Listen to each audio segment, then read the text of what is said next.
If you're looking for something more private, serene, this place is super recommendable. This is a 2-story house. Ay, kuha tayo ng longgan. Dito.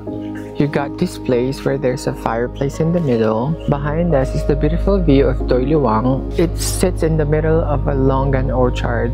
And right now it's currently longan season, so if you're staying here, you also get to have free longans. The place we're staying at right now is called Rudofon.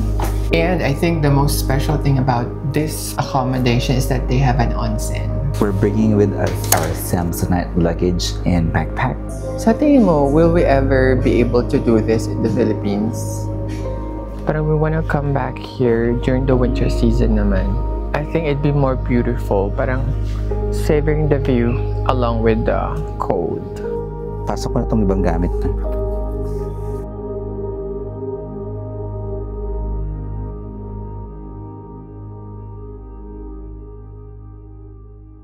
The place we're staying at right now is called Rudofon. So it's sort of like a vacation house, no? Yeah. A vacation house situated in the middle of Longan Farm. Longan Farm. And I think the most special thing about this specific accommodation is that they have an onsen, which we're gonna try later tonight.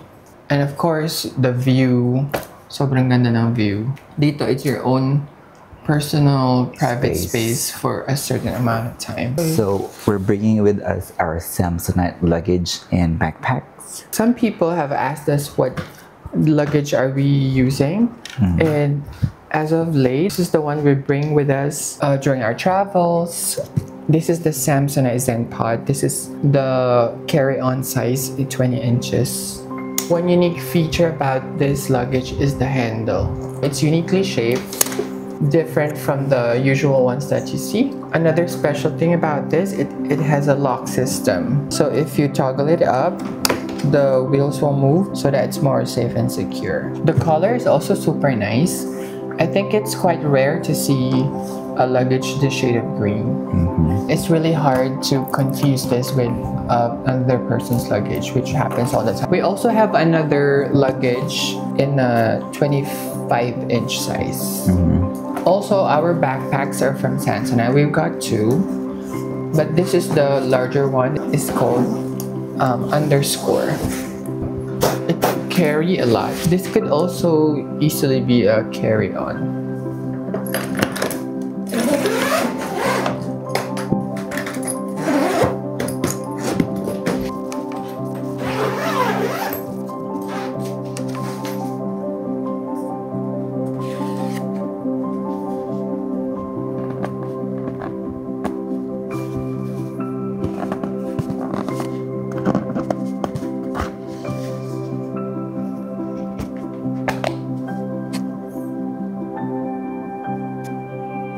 Ay, gusto kong bumalik dito kung malamig. Punuan to lagi eh. Buti nga na ano natin. Reserve tayo ng mga Ahead of time. Wala lang tayong ND filter for that. Kailangan pa ba? Iba-iba sibilance ng ano? Size, diameter. So this is us. The calm before the storm. Ang cute ng colors. Ayusin mo ang post mo. Dito daw. Picturean din kita. Ay, ang ganda.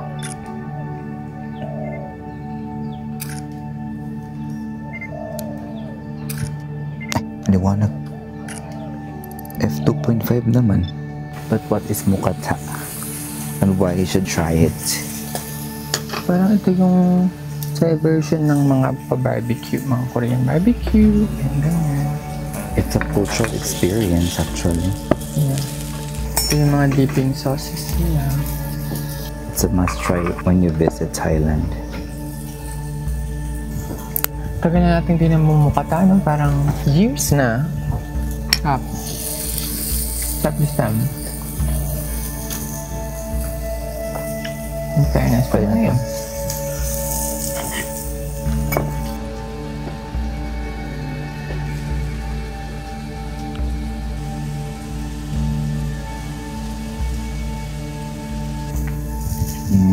Sarap. Diba, masarap yung, ewan ko kung ano masarap yung timbla ba o yung meat.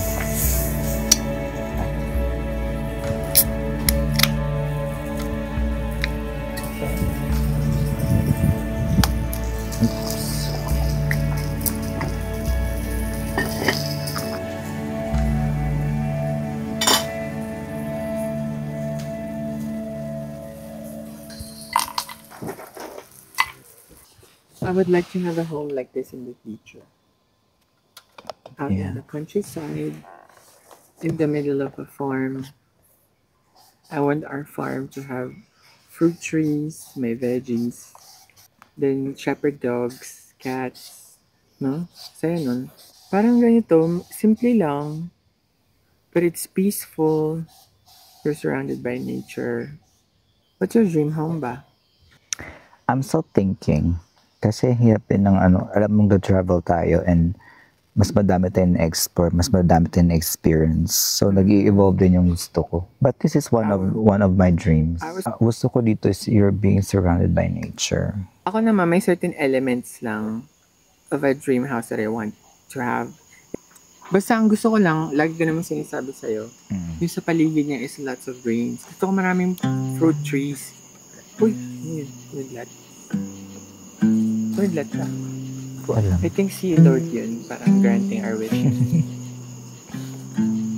Pasok ko na itong ibang gamit na.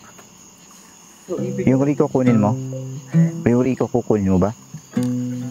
ayaw mo na ba tumambay here? Hindi, pasok ko lang to. Okay.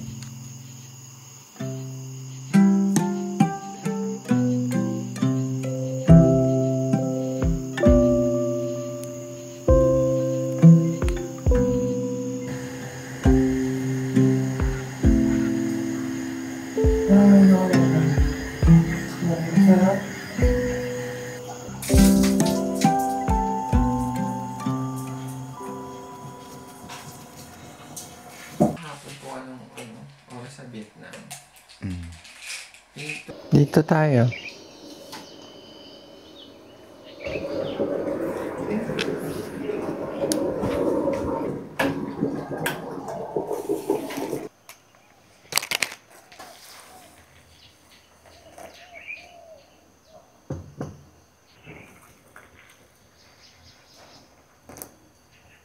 Umulan.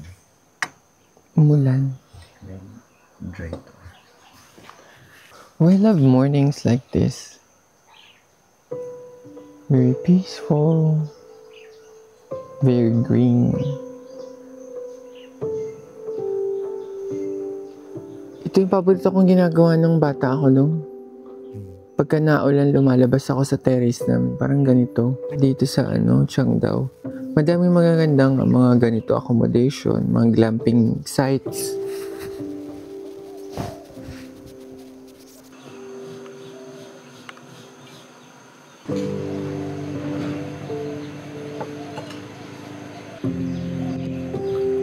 Parang ganyan tayo kahapon. May apoy yan.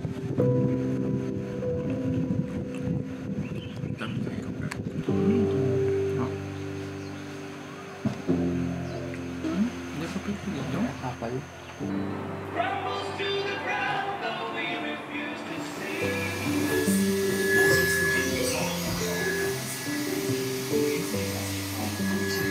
It's not appropriate. Well, let me remind you that literally every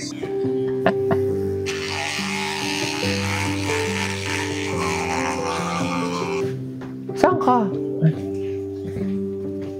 Wait a minute.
to avocado. Gusto mo? Mamaya kasi lunch yan. It's our lunch. This is the unofficial national dish of Thailand. If you hear Thai food and you think tom yum or som tam or mango sticky rice, actually this is what the everyday Thai person eats. Pad kapaw. Easy to cook. Stir-fried basil. And then you can have your own choice of protein. In this case, this is ground pork. But you can also have it in thale or seafood, shrimp and squid. They have beef, they have crispy pork, chicken too. Ito yung yeah? Thai style fried egg. Crispy on the edges and then very runny yolk in the middle. Ito tayong tasa na cafe. It's the only cafe we're gonna visit here sa Cheongdao area kasi wala tayong motor. I get one iced Thai milk tea and then one matcha latte premium iced. And can I also get that one macadamia cookie? Ang tamis ng coffee.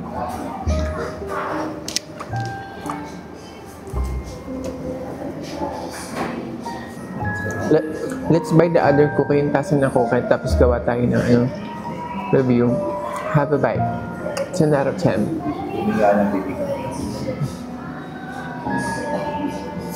I think kulang ako sa spatial awareness. Unang-una, lagi kong nasusugatan ng di ko pansin. Tapos lagi nabubunggo yung certain part ng katawan ko. My horror movie is the first person to die. Is the least pretty one. Pretty. Is the least pretty. Pretty.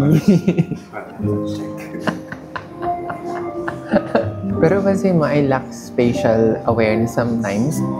Lalo na ito yung nangyayari super consistent daw. Makinig ka.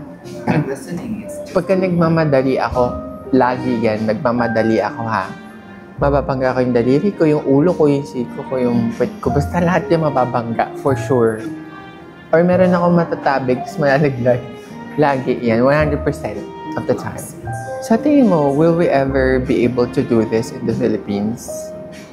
Vlogging like this, I think so. Yung traveling comfortably, yung ayos yung daan, yung mga sa hotel, mailinis, maayos, sa pagkain, for a price na affordable, I think, for an average income family. Usually, yung mga ganitong classic experience sa Pilipinas, I think it's more expensive. True. Naalala mo yung last hotel na pinuntahan sa Pilipinas? Ay, For sobra. that price. Ang mahal nun pero alang kwenta. Magkano yung per night? Siguro kung yung mga na-experience natin sa Thailand, value of what we pay for, siguro sa Pilipinas, triple. Parang ganun. Ang kailangan mo bayaran para ma-achieve mo yung ganung level ng comfort. Sa traveling flights pa nga lang ay sobrang mahal na sa Pilipinas. So this is a very risky shot that we're making. The tripod is set like a couple of meters away. Well, if the shoe fits. Grabe na pakalayo. Ay, ang ganda. Thank you. Bakit para silang albino? Buti na lang I kissed you, you turn into a human. They have วันนี้เราจะพาไปที่สวนควายครับ ตอนนี้เรามี4 ตัวแล้วก็เพื่อนด้วยปกติsana akong 6 yung gising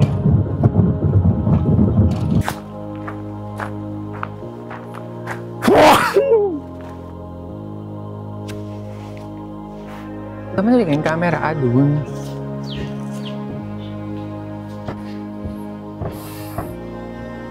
So, yung ganda pa naman dito. Ang daming mga hadlang.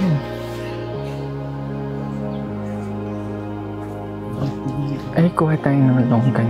Dito.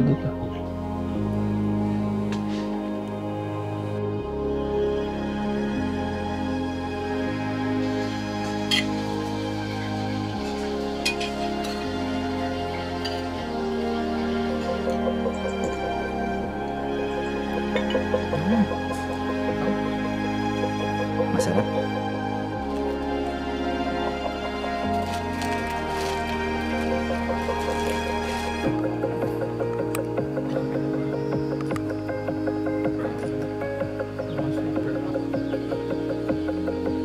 think we'll just put it here.